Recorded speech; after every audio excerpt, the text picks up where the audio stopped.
ملي قیام د طالب په ضد د امریکا په ضد د پاکستان په ضد هر څوک چې د سولې خلاف دي د هغه په ضد ملي قیام کوو.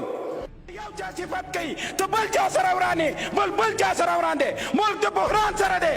یو مجاهد دي ځي زه د مجاهد زوی یم افتخار کوم یو ځي هلته پاکستان نه ټکټ راوړي چې موقته اداره غواړم.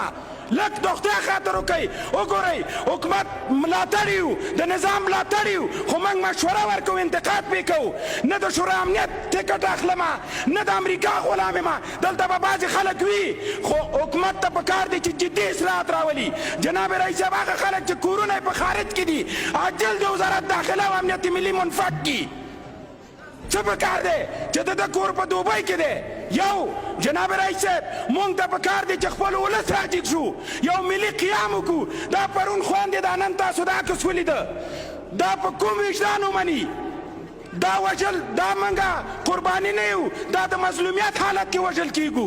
قرباني هغه ده وکیل صاحبانو مشرقي کې زه ستاسو ټول مصارف درکوم. راځئ چې څومره ولسونه مشرقي کې غواړئ زه یې تاسو ته راجګوم. د مشرقي نه شروع کوو ملي قیام د طالب په ضد د امریکا په ضد د پاکستان په ضد هر څوک چې د سولې خلاف دي د هغه په ضد ملي قیام کوو.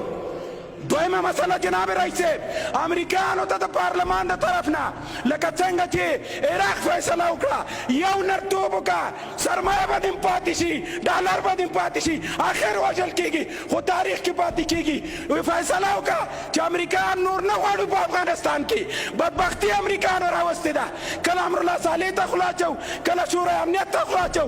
پاکستان زموږ دشمن دی امریکا زموږ دشمنه ده چې موږ وژني. او بالاخري مشوره مې دا ده د خدای خاطر وکئ مجاهدینو مسلمانانو افغانستان در په در دی. د قرآن یو آیات تطبیق کئ د غل نه لاس غوڅ کئ د قاتل نه سر غوڅ کئ ځان